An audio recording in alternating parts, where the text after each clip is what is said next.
सुबह की पहली किरण जब हवेली की ऊंची दीवारों पर पड़ी, तब अहाना अपने हाथों में छोटी छोटी मूर्तियां लेकर निकली। उन मूर्तियों में न सिर्फ उसकी मेहनत थी, बल्कि उसकी उम्मीदें भी छिपी थीं। महीनों की तपस्या के बाद आज वह पहली बार उन मूर्तियों को बेचने जा रही थी। उसकी आंखों में चमक थी और चेहरे पर एक मासूम मुस्कान, जैसे कोई बच्चा अपनी पहली जीत देखने जा रहा हो। वह दुकानदार के पास पहुंची, मूर्तियां एक एक करके निकाली और बड़े गर्व से कहा, देखिए, ये सब मेरी खुद की बनाई हुई मूर्तियां हैं। इनमें हर एक रेखा मेरी मेहनत की गवाही देती है। दुकानदार ने मुस्कुराकर कहा, बहुत बढ़िया काम किया है बहूजी, ये सब बिक जाएंगी। अहाना के दिल को सुकून मिला। उसने सोचा, अब मांझी को दूंगी ये सारे पैसे, ताकि वो भी समझें कि मैं इस घर की बहू ही नहीं, इस घर की जिम्मेदारी भी निभा सकती हूँ। शाम तक अहाना ने सारी मूर्तियां बेच दीं। पैसों का एक छोटा सा थैला लेकर जब वह घर लौटी, तो चेहरे पर संतोष था। हवेली के आंगन में कदम रखते ही दुर्गा देवी ने पूछा, अहाना, सब ठीक रहा ना? वो मुस्कुराई, जी मांझी, आज तो बहुत अच्छा दिन था। सभी मूर्तियां बिक गईं, और ये रहे पैसे। लेकिन किस्मत को कुछ और ही मंजूर था। तभी दरवाजे पर दस्तक हुई। नौकर भागता हुआ आया, मांझी, बाहर कोई पुलिस वाले आए हैं। दुर्गा देवी चौंकी, पुलिस? दरवाजा खुला। सामने 2 पुलिस अधिकारी खड़े थे। एक ने सख्त आवाज में कहा, क्या यहाँ अहाना नाम की महिला रहती हैं? अहाना आगे आई, जी, मैं ही हूँ। लेकिन बात क्या है? अफसर ने कागज दिखाते हुए कहा, आप पर धोखाधड़ी का इल्जाम लगा है। दुकानदार का कहना है कि आपने उसे टूटी हुई मूर्तियां बेची हैं। घर का माहौल एक पल में बदल गया। दुर्गा देवी के चेहरे का रंग उड़ गया। बाकी सब हैरान खड़े थे। अहाना ने हक बकाकर कहा, ये झूठ है, मैंने खुद एक एक मूर्ति चेक की थी। उनमें कोई दरार तक नहीं थी। पुलिस अफसर ने सख्ती से कहा, हमें जो शिकायत मिली है, उसी के मुताबिक कार्रवाई करनी होगी। विक्रम, दुर्गा देवी का बड़ा बेटा और अहाना का देवर, पास खड़ा था। उसने कहा, साहब, मैं भी साथ था। हमने सब खुद पैक किया था, लेकिन पुलिस ने उसी को पकड़ लिया।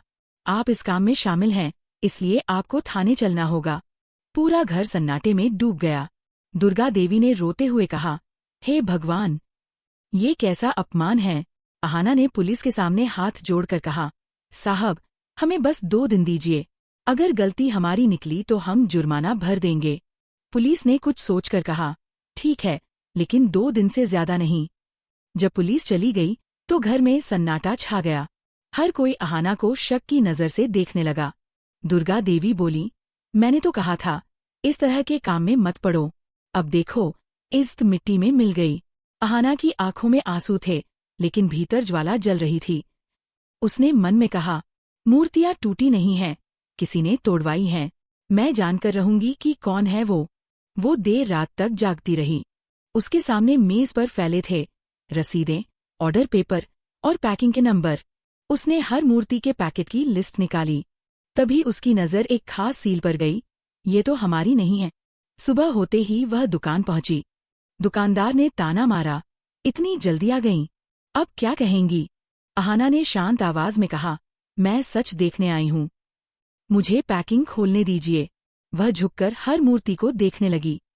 तभी उसे एक बॉक्स पर हल्का सा काला निशान दिखा। वो बोली, ये निशान हमारी वर्कशॉप का नहीं है, किसी ने ये बॉक्स बदले हैं। दुकानदार ने हंसते हुए कहा, अब झूठ बोलने से कुछ नहीं होगा बहूजी। पुलिस को तो आप जानती ही हैं। अहाना ने जवाब दिया, सच बोलने वालों को डर नहीं होता। बस आप अपने सीसीटीवी की फुटेज दिखा दीजिए। दुकानदार ने अन्य ढंग से कंप्यूटर चालू किया। फुटेज चलते ही अहाना की आंखें चौड़ी हो गईं। रात के समय एक सफेद वैन दुकान के पीछे आकर रुकी। 2 आदमी उतरे और बॉक्स अंदर रखे। सुबह वही बॉक्स काउंटर पर रखे दिखे, और वही बॉक्स बाद में टूटी हुई मूर्तियों के रूप में सामने आए। अहाना का दिल जोर जोर से धड़कने लगा। तो ये सब प्लान था। किसी ने जानबूझकर हमारे बॉक्स बदल दिए हैं। उसने दुकानदार के चेहरे पर देखा, वहां घबराहट थी। आपने इंश्योरेंस क्लेम भरा था ना? अहाना ने पूछा। वो चौंका, तुम्हें कैसे पता? क्योंकि मैंने सब देखा है, रसीदों में, रिकॉर्ड में और अब सीसीटीवी में भी। अब अहाना को पक्के सबूत मिल चुके थे, लेकिन सच्चाई तक पहुंचना अभी बाकी था। वह दुकान से निकलने ही वाली थी कि तभी उसके फोन पर कॉल आया। एक अजनबी आवाज, रुक जा अहाना, अगर ज्यादा चालाकी की तो पछताएगी। अहाना ने कहा, मैं डरती नहीं, सच्चाई से भागना मुझे नहीं आता। कॉल कट गया, लेकिन अब खेल और खतरनाक हो चुका था। रात को अहाना अकेली निकल पड़ी। रास्ता सुनसान था, हवा में हल्की ठंडक थी।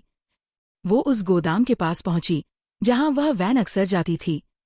गोदाम का गेट थोड़ा खुला था, अंदर अंधेरा था, लेकिन अहाना ने हिम्मत नहीं हारी।